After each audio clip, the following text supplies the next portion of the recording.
Assalamualaikum warahmatullahi wabarakatuh. Perkenalkan, nama saya Munawwarah Manisia dari kelas B2 PJJ PAI. Di sini saya akan mempresentasikan mengenai konsep dasar, manfaat, fungsi, dan prinsip perencanaan pembelajaran PAI, mata kuliah, perencanaan dan metode pembelajaran. Konsep dasar perencanaan pembelajaran PAI. Perencanaan adalah proses menentukan tujuan dan langkah-langkah untuk mencapainya dengan efektif dan efisien. Dalam pendidikan, perencanaan membantu mengatur strategi pembelajaran agar lebih terarah dan sistematis. Kemudian, ada pengertian sistem. Apa itu sistem? Sistem adalah kumpulan elemen yang bekerja sama untuk mencapai suatu tujuan.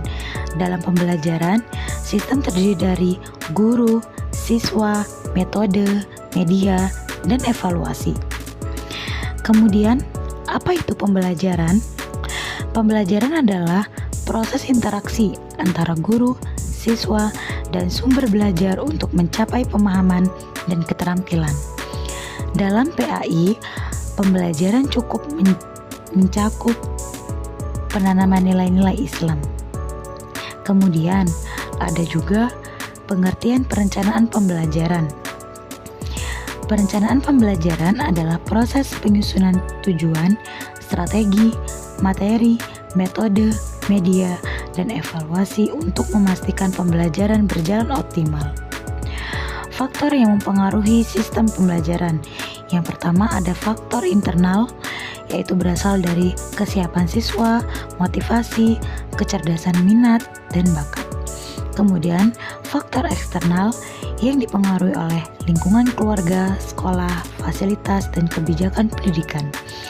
Kemudian, ada pula faktor teknologi yang berasal dari penggunaan media pembelajaran digital dan sumber belajar lainnya.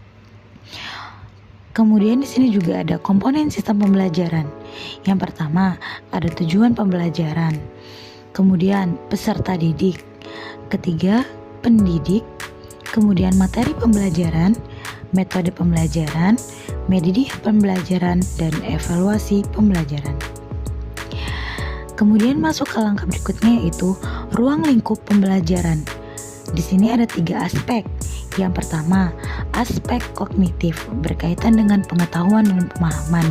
Yang kedua, aspek afektif yang berkaitan dengan sikap, moral, dan nilai-nilai Islam.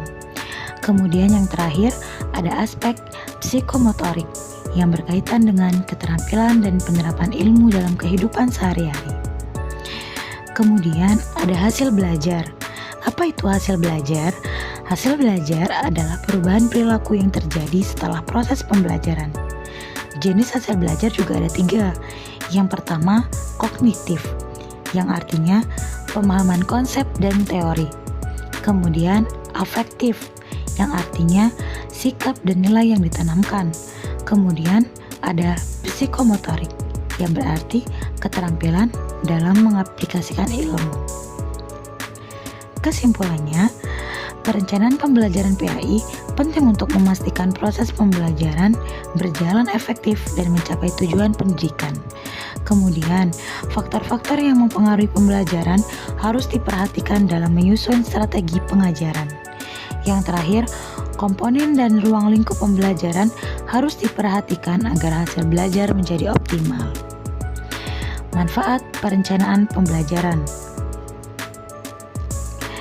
Yang pertama, tujuan pembelajaran. Menentukan capaian pembelajaran yang jelas dan terukur. Kemudian, mengarahkan siswa dan guru dalam proses belajar mengajar. Dan kemudian lagi, menyediakan standar keberhasilan dalam pembelajaran. Yang kedua ada materi pembelajaran, yaitu memastikan materi sesuai dengan kurikulum, memudahkan guru dalam menyusun bahan ajar yang sistematis. Kemudian, menyesuaikan materi dengan karakteristik dan tingkat pemahaman siswa.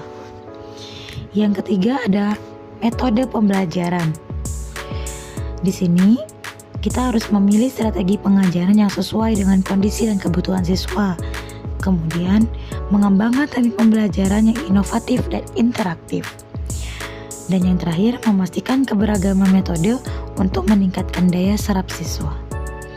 Yang keempat ada sumber belajar yang digunakan. Yang pertama, memanfaatkan berbagai sumber belajar, baik cetak maupun digital. Kemudian, menyesuaikan penggunaan sumber belajar dengan kebutuhan siswa dan materi.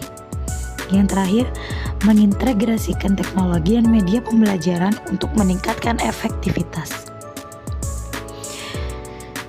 Masuk ke fungsi perencanaan pembelajaran.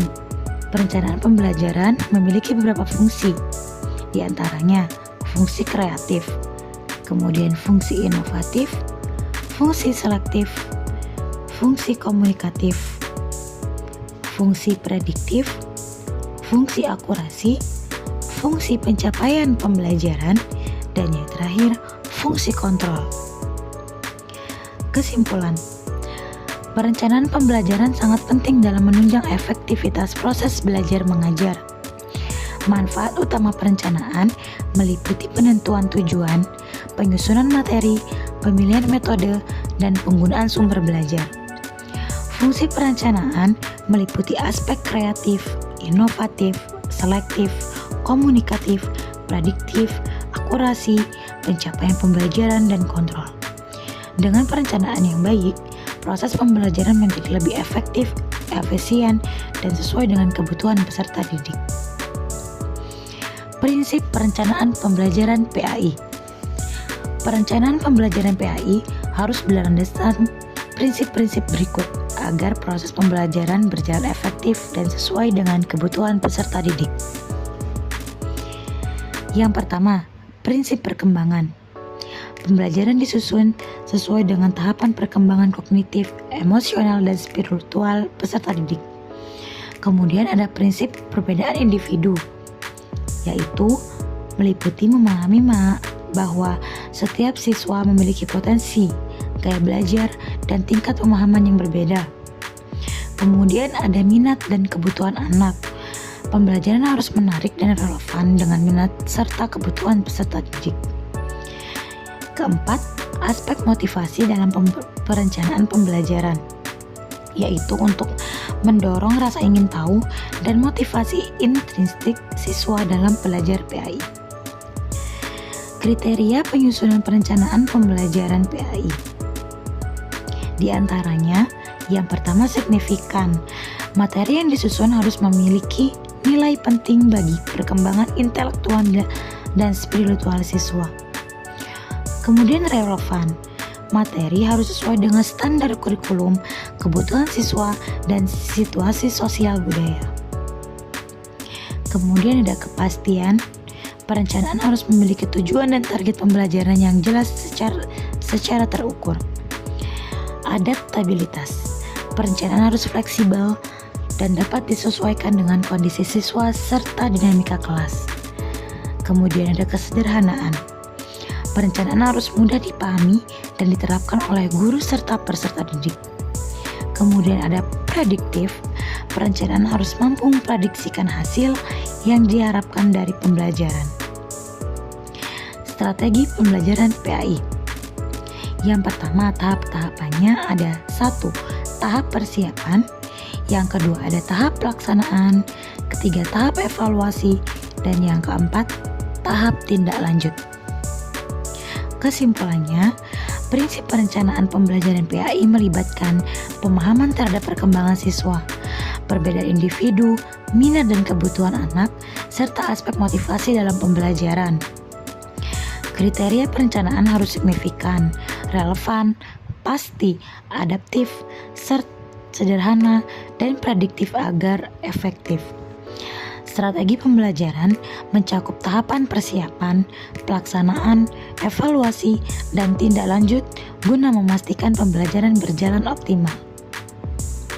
Oke, mungkin cukup sekian yang dapat saya sampaikan. Terima kasih. Wassalamualaikum warahmatullahi wabarakatuh.